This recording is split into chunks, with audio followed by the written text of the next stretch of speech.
Bueno, pues muy buenos días a todos, bienvenidos. Gracias por estar aquí. Gracias a la Fundación Zaragoza Ciudad del Conocimiento y al Ayuntamiento por impulsar este ciclo. Gracias a Etopía por brindarnos este marco tan especial, ¿verdad? Para desarrollar el ciclo.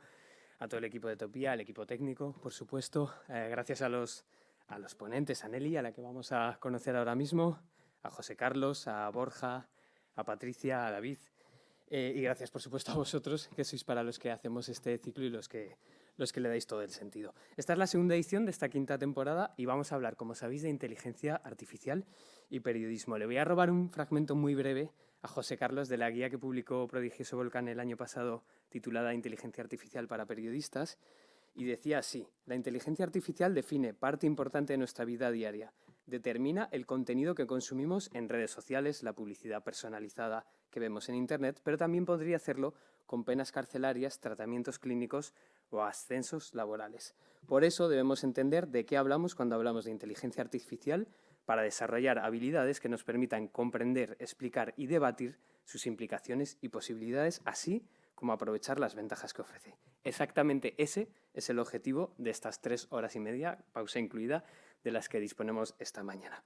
Y para comenzar, como os decía, tenemos a Nelly Luna, con uno de los proyectos más destacados en el ámbito internacional si hablamos de aplicación de inteligencia artificial al periodismo. El proyecto es FUNES, es un algoritmo que creó el medio Ojo Público, situado en Perú, y es un algoritmo contra la corrupción creado, como digo, por Ojo Público. Nelly Luna es colaboradora del Consorcio Internacional de Periodismo de Investigación, formó parte, de hecho, del equipo de los papeles de Panamá, ha publicado varios libros, entre ellos Poderes Fácticos, Historias Urgentes en Tiempos de Crisis, es miembro del Consejo Asesor del Rainforest Journalism Fund, y es editora general y fundadora de Ojo Público, entre varios cargos. Le agradecemos especialmente la intervención de hoy porque en breves minutos coge un avión, con lo cual podemos disfrutar de su intervención hasta 45 y acto seguido cogerá un avión, así que le agradecemos doblemente que esté con nosotros. Nelly, ¿nos escuchas bien?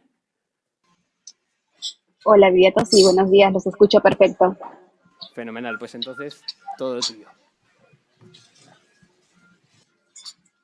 Gracias, bueno, buenos días a todos. Yo he preparado una presentación que resume un poco el proyecto FUNES, como lo presentó Viriato, pero antes también me gustaría comentarles qué hacemos en Ojo Público, ¿no? O sea, Ojo Público, para que entiendan, es un medio digital, nativo digital, que se fundó en 2014 en Perú, promovido por un grupo de periodistas tradicionales, periodistas de investigación, que veníamos del papel, que renunciamos al trabajo en que estamos para crear este medio. Y una de las cosas que hemos hecho desde el 2014, desde la fundación del medio, es explorar en diferentes lenguajes, explorar también en las formas metodológicas con las que hacemos periodismo. Y FUNES es el resultado precisamente de ese proceso de experimentación, de exploración al que nos hemos dedicado durante los últimos años. Y una de las cosas que más me interesa destacar ahora que hablemos un poco más de FUNES es la necesidad del trabajo multidisciplinario y del trabajo en equipo, que hubiera sido imposible desarrollar una herramienta como esta si no se hubieran combinado diferentes habilidades, diferentes experiencias y sobre todo diferentes formas de conocimiento. Cuando presentábamos esto y ahora en el marco de este evento sobre inteligencia artificial, creo que es importante, como mencionaron en el inicio, destacar de qué hablamos cuando se habla de inteligencia artificial, ¿no? FUNES es un algoritmo, pero hay también un algoritmo que ayuda al periodismo a investigar casos de corrupción, pero hay otros tipos de algoritmos que también no siempre ayudan y más bien los que se dedican, por ejemplo, a la pauta comercial o a la industria de la atención, como son las redes sociales, los pueden usar también para causar daño o afectar algún tipo de afectación a los ciudadanos. Pero en este caso, yo voy a contarles de qué tipo de inteligencia artificial se puede utilizar desde el periodismo para mejorar nuestras prácticas metodológicas o tal vez para ayudarnos a sistematizar enormes cantidades de datos, pero siempre, siempre con la necesidad de un reporteo más de calle, más de confrontación, más de confrontación con la fuente, me refiero, ¿no? Al método más tradicional. Los datos nos van a poder decir muchas pistas de información, pero siempre se va a necesitar verificar y confrontar los datos con la realidad y con cada una de las historias. Bien, después de esa pequeña presentación, les voy a comentar entonces qué es Funes. No sé si ustedes conocen, pero Funes es un personaje de Borges, ¿no? Funes el Memorioso. Y esta herramienta, precisamente le pusimos ese nombre porque lo que hace y lo que quisimos hacer al desarrollar un algoritmo es que reúna mucha información. O sea, la memoria prácticamente de lo que habíamos hecho en Ojo Público en todos estos años, ¿no? Que recoge bases de datos de información pública, bases de datos scrapeadas, bases de datos a las que hemos accedido por solicitud de información o también bases de datos que en alguna forma se han conseguido de manera filtrada. Entonces, este algoritmo lo que hace es precisamente juntar esas bases de datos, analizar esa información e identificar patrones de riesgo. Por eso le pusimos Funes, porque es como un ejercicio de memoria en torno a los datos. Y en particular, esta herramienta lo que hace es analizar contratos públicos, ¿no? Y por aquí empiezo. Lo que hace este algoritmo es, y luego vamos a hablar un poco más en detalle de qué variables toma en cuenta este código, analiza lo que puede ser potenciales riesgos de corrupción en las contrataciones públicas del Perú, ¿no? ¿Y por qué nos dedicamos a analizar solo las compras públicas? Porque hay demasiadas formas de corrupción. Cada vez creo que descubrimos nuevos y métodos más sofisticados de corrupción. Y para que un algoritmo funcione necesita establecerse específicamente un patrón, un modelo. Y en el caso de las contrataciones públicas pasa eso, ¿no? Que hay pasos, hay procesos, desde la selección del postor hasta la entrega de la buena pro, que puede ser de la obra o de una compra pública específica. Entonces es más viable analizar esos patrones dentro de estas contrataciones públicas. Y lo que hace Funes es, luego de analizar estas miles de contrataciones públicas, es entregar un score de riesgo por cada contrato, por cada entidad que ha entregado el contrato y también por cada empresa que ha recibido y se ha beneficiado con ese contrato. Y ese score de riesgo nos va a determinar qué tan probable o qué tan riesgoso es ese contrato, esa entidad o esa empresa. Y este score de riesgo nos da pistas a los periodistas para poder saber dónde poner la mirada o dónde investigar un poco más.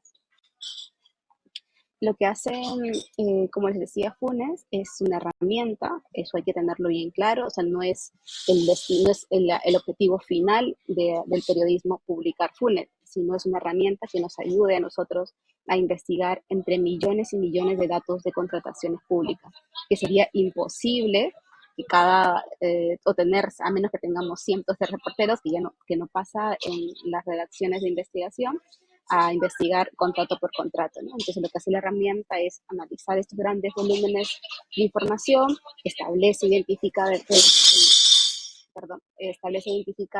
relaciones políticas, financieras, y lo que hace es generar un modelo algorítmico que pondera esos escenarios de riesgo a partir de estos resultados con determinadas variables que les voy a comentar.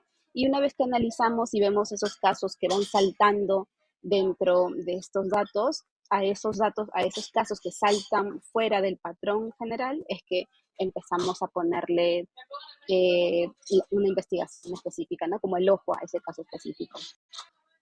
Una de las cosas importantes a nivel de volumen general de datos, lo que nos arrojó, por ejemplo, esta herramienta, es que el 40% de las contrataciones que realizó el Estado peruano en un margen de 5 años tenían elevadas posibilidades de riesgo, ¿no? O sea, el 40% es casi la mitad, ¿no?, de todo lo que se había contratado y comprado, y gran parte de esto estaban representados por obras públicas, ¿no? Obras que requieren de mucho presupuesto y que al final, ahora ya sabemos, también se pagan comisiones por entregárselas a determinadas empresas. Entonces, lo que hizo Funes, para que tengan una idea, es un proyecto que tomó tiempo, empezó en septiembre del 2018 y se prolongó durante 15 meses. ¿por qué tanto tiempo? ¿No? ¿Por qué casi un año y medio? Y es porque los algoritmos necesitan muchos datos. Y aunque nosotros creíamos en ese momento que teníamos muchos datos, no era así, ¿no? Necesitamos muchísimo más información y casi la mitad de los 15 meses, o casi un año en realidad, nos dedicamos solamente a construir y estructurar bases de datos, ¿no? Y, y la otra parte del equipo a sistematizar las formas de corrupción que este algoritmo iba a medir. Entonces, este equipo, que al final estuvo integrado por programadores, estadísticos, periodistas, científicos sociales con los que nos ayudaron a definir qué tipo de corrupción era más viable de contabilizar, es la que terminó construyendo esta herramienta, ¿no? Entonces, el proceso metodológico fue desde la reconstrucción, construcción y acceso a bases de datos hasta la definición de qué metodología íbamos a tomar para definir los tipos de corrupción. Cuando nosotros dijimos sí al inicio, ¿no? Como cuando las ideas salen en las redacciones, pueden salir en tus horas libres, entre unas copas o conversando con los amigos, decíamos, bueno, sí, hagamos algo que nos ayude a identificar los riesgos de corrupción. Pero ¿qué tipo de corrupción es la que queríamos monitorear, no? Porque hay de infinidad. Un buen ejercicio para nosotros fue, por ejemplo, establecer en el Código Penal, el Código Penal peruano, qué tipos de corrupción existían. Y no todas son posibles de testear o de predecir, digamos, o de identificar esquemas. Por eso es que elegimos la de la colusión, ¿no? La colusión es un delito penal dentro de los muchos que hay sobre corrupción que tiene que ver directamente con las contrataciones públicas y tiene que ver con la decisión de un funcionario de entregarle determinada obra o producto a través de una comisión, favorecer a alguien, ¿no? Entonces, esa es la corrupción que nosotros decidimos analizar en este algoritmo.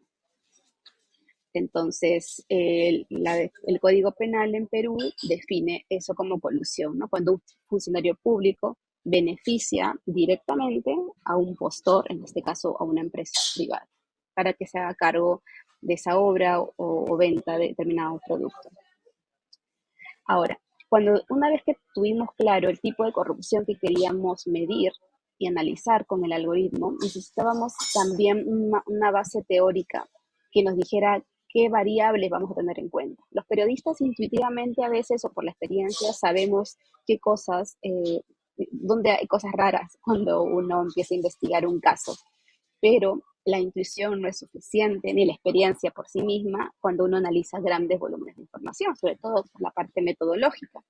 Entonces, como parte del trabajo paralelo que se hacía a la investigación de campo, construyendo bases de datos, también hubo un equipo que trabajó con científicos sociales para revisar todo el marco teórico, todas las investigaciones que se habían publicado y evidencias de ese momento sobre uso de algoritmos y tecnología para medir o predecir la corrupción. En esa búsqueda encontramos que había muy poco de exploración, en América Latina casi nada, y encontramos una investigación que había publicado Mihaly Fazekas, que es un investigador de la Universidad de Cambridge, y él precisamente diseñó un modelo que permite identificar una serie de variables y combinarlas para definir dónde están las banderas rojas, las alertas rojas, dentro de un proceso de contratación pública, ¿no? Entonces, desde el método FUNES toma parte de la metodología de Fazekas y luego la adapta también a nuestro contexto más latinoamericano. Y luego podemos hablar de la necesidad de siempre de ir adaptando los modelos de acuerdo a la información, pero este es el que ustedes ven en la pantalla, es el método que planteó inicialmente Fazekas, ¿no? Que es un esquema de proxies de corrupción con diferentes variables. Bueno, en el caso, nosotros una vez que identificamos y conocimos el método, y conocimos a Mijalis Fazekas, nos pusimos en contacto con él, tuvimos algunas reuniones, intercambio de información, incluso llegamos a tener un taller con una de las investigadoras de su equipo, presencial, visitó Lima para juntarse también con el equipo de Ojo Público, vimos analizamos la metodología y nosotros decidimos adicionalmente a esta exploración metodológica tener siempre una muestra representativa, porque una de las premisas que uno tiene cuando empieza a trabajar con algoritmos es que el algoritmo aprende, ¿no? Entonces, lo que usualmente se hace es que todo el algoritmo le dices, mira, este proceso es así, ¿no? Uno, dos, tres, cuatro, cinco, y cuando va aprendiendo le vas colocando más información, pero siempre le das esa orden de los pasos que el algoritmo tiene que seguir. En nuestro caso, no había necesariamente un modelo exacto de corrupción, ¿no? Porque ¿qué pasa con la corrupción? La corrupción se conoce cuando ya, ya existe, o sea, el hecho ya se produjo, ¿no? O sea, cuando ya hay evidencia de que el pago se ha realizado. La corrupción no es muy difícil de prever. Y además, porque cada vez hay métodos más sofisticados de corrupción que hace difícil saber dónde puede haber corrupción de mayor o menor escala. Sin embargo, sí queríamos ver eh, cuánto de los casos de corrupción que ya se habían registrado, sancionados, o sea, que son casos firmes de condena, coincidían con lo que nuestro modelo estaba generando. Y para eso lo que hicimos fue precisamente tomar una muestra representativa de casos con ya con sentencias por corrupción y certificar si iban coincidiendo o no con el modelo, con los resultados del modelo que estábamos viendo. Bueno, entonces, ¿qué indicadores nosotros tomamos en cuenta? Por ejemplo, para analizar en las variables donde estaban los procesos de contratación con más riesgo. Tomamos en cuenta la edad de la empresa postora, ¿no? Entonces, por ejemplo, que una empresa se funde hoy en abril de 2022 y gane un contrato millonario al mes siguiente, es una señal de alerta, ¿no? Porque una de las cosas que se debe tomar en cuenta es la experiencia y la trascendencia de la empresa. Pero si es que es una empresa muy nueva y de pronto postula y a la primera postulación se le entrega el contrato, es una señal de alerta. Entonces, esa es una de las variables de riesgo. También habían otras como el número total de empresas representadas por el mismo o del mismo dueño o por el mismo representante legal. Lo que pasa es que pueden haber una persona que quiera aparentar que hay competencia y crea 3, 4 empresas, a sus 4 empresas las postula, aparentan competencia, cuando en realidad no la hay, y así se saltan los procesos de contratación. Entonces, acá van a haber una serie de variables más, como el domicilio fiscal de la empresa. Por ejemplo, una de las formas de darnos cuenta de que son empresas de fachada, que en realidad no compiten, sino que son las mismas, es que a veces todas están en una misma dirección fiscal.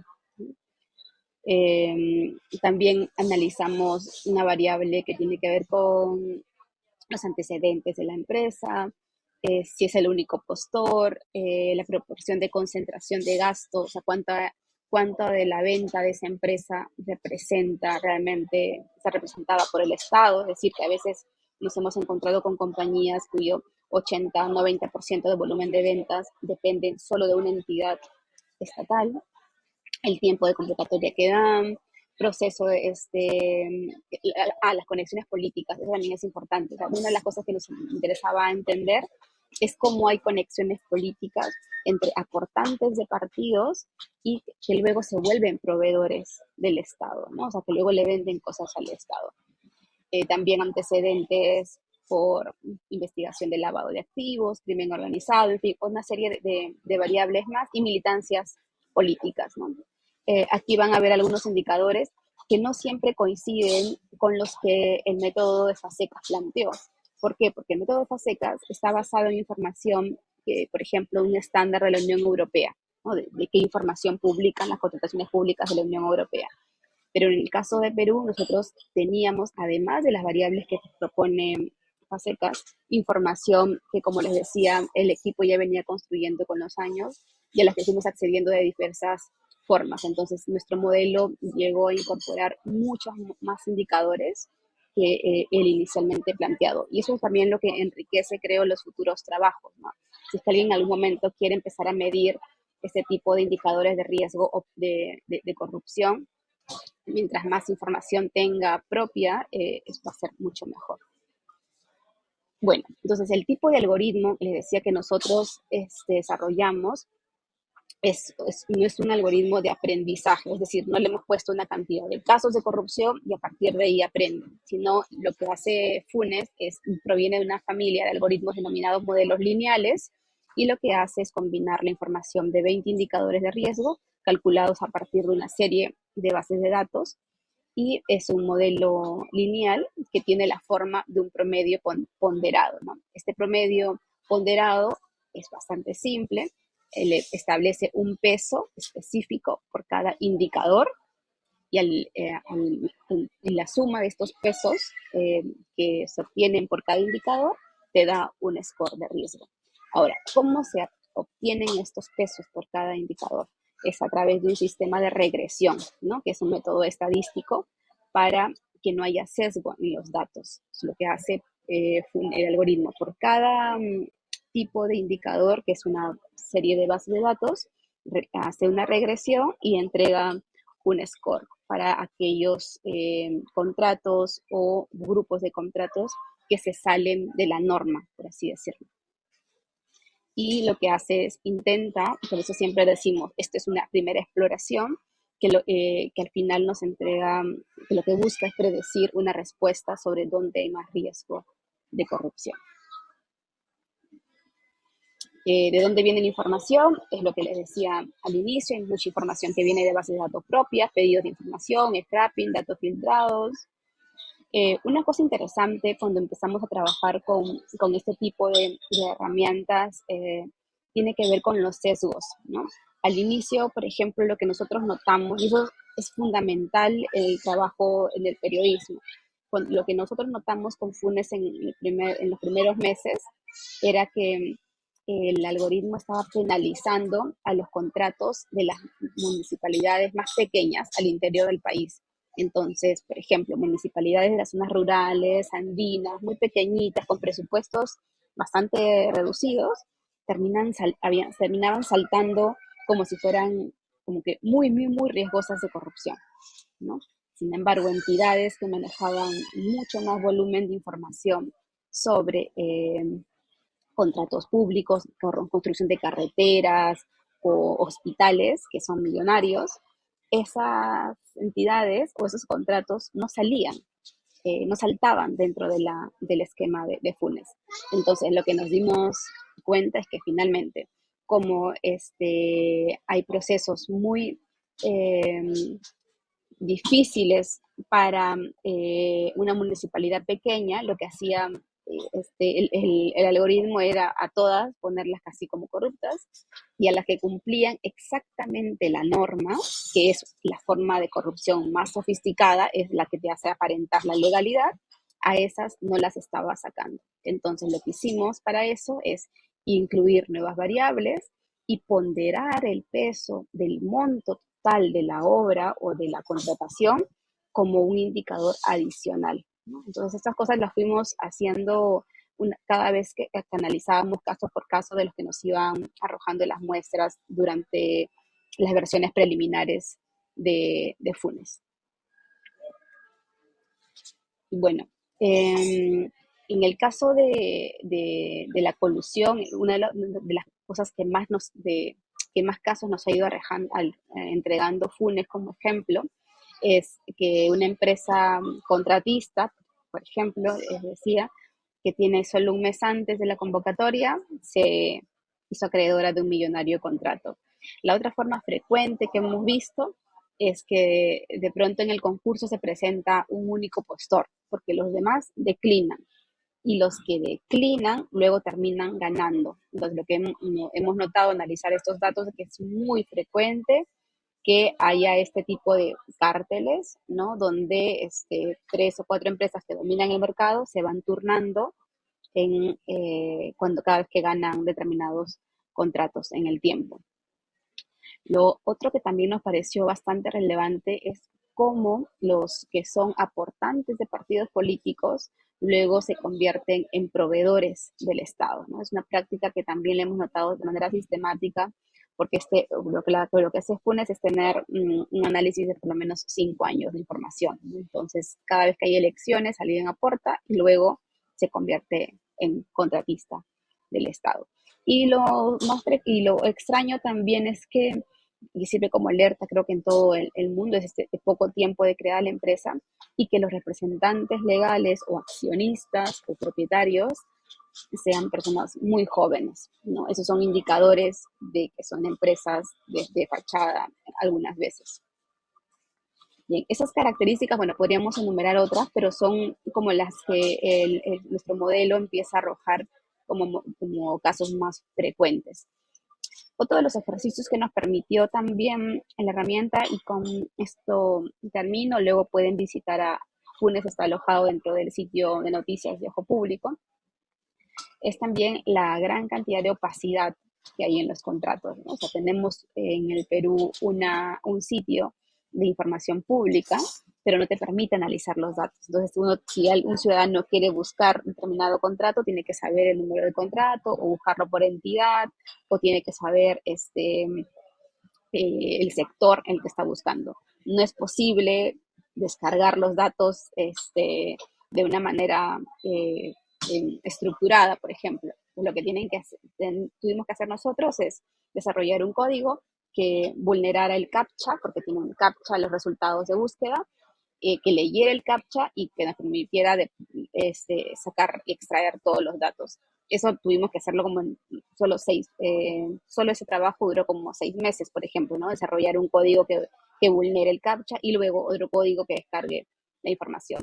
Y con eso lo que vimos es que, por ejemplo, casi el 40% de los contratos también se dan sin competencia, o sea, a un único postor, y que se estableció como ranking de cuáles son las entidades que más, que más entregan contratos bajo esta modalidad, así también las empresas, ¿no? O sea, qué empresas, porque una vez cuando hace periodismo siempre está mirando el Estado, pero no se da cuenta o perdemos a veces la perspectiva de que las empresas también son actores relevantes dentro de estos procesos y son las beneficiadas finalmente, ¿no?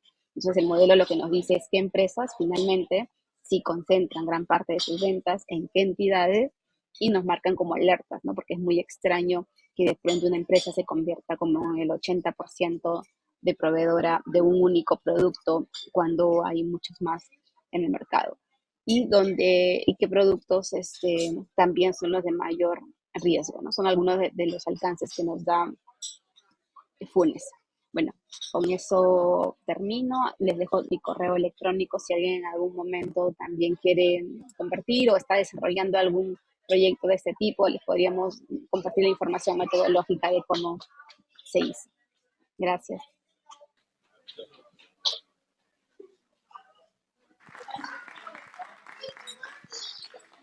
Bueno, Nelly, muchas gracias por tu explicación, por tu clase, en este caso, por tu masterclass. Vamos a pasar, si te parece, unos minutos a las preguntas que hay en sala.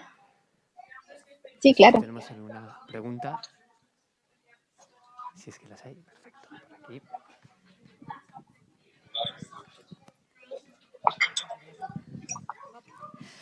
Hola Nelly, buenos días. Muchísimas gracias por la presentación. Súper claro todo, me ha encantado. Quería preguntaros, bueno, estáis con este proyecto en marcha desde 2018. Una vez que vosotros llegáis a vuestras conclusiones con vuestros datos, publicáis el resultado de las conclusiones en vuestro medio. Si nos puedes contar un poco cómo ha sido el resultado de esta investigación en términos prácticos, ¿verdad? Es decir, ha tenido eco en los medios de comunicación, ha habido sanciones. Un poco que nos cuentes cuál es el impacto de vuestro estudio. Gracias. Sí, sí, es curioso, pero por ejemplo, a ver un momentito, voy a poner esto aquí. Okay. Cuando se publicó esta historia, lo que nos pasó es que muy pocos periodistas o medios tradicionales lo entendieron, ¿no? Entonces, y eso sucede mucho con nuevas tecnologías y el periodismo tradicional. Entonces varios amigos, periodistas, colegas de otros medios nos decían, pero ¿cómo funciona el algoritmo? ¿Qué hace? Entonces muchos creen que el algoritmo te va a decir aquí hay corrupción y inmediatamente el ministro tiene que salir o el responsable cambiar de su cargo, ¿no? Que es el periodismo más tradicional que uno conoce y que cuando a alguien le preguntan cuál es el impacto, es, bueno, el ministro renunció porque esta denuncia fue tan fuerte que él lo terminó de exponer y tuvo que irse. Sin embargo, cuando uno desarrolla estas herramientas que son más de carácter metodológico, eso lo quiero también recalcar mucho, ¿no? O sea, al momento de que medimos los impactos hay que medir cómo se impacta también hacia adentro, hacia las prácticas metodológicas del periodismo y no solamente hacia afuera, ¿no? Sino verlo como un impacto más a largo plazo. Pero les voy a comentar esas dos. Hacia afuera, lo que nos permitió esto es generar un buscador que es masivo de miles de contratos, donde uno puede ver las características, quién es el principal postor y todas las cosas extrañas, por así decirlo, que hemos ido encontrando. No se hizo público el score de riesgo. ¿Por qué? Y fue una discusión que también se tuvo a nivel editorial, porque como muchas personas no están familiarizadas con los conceptos y el score de riesgo, o la definición de lo que es el riesgo, teníamos teníamos el temor de que cualquier persona dijera, bueno, si este es un score de riesgo alto, asumiera inmediatamente que esa empresa, ese estado, esa entidad pública o ese funcionario era corrupto, ¿no? Porque la relación, a veces cuando el periodismo publica esa información, puede ser así de lineal y no es una conclusión fáctica que el score de riesgo te haga más corrupto.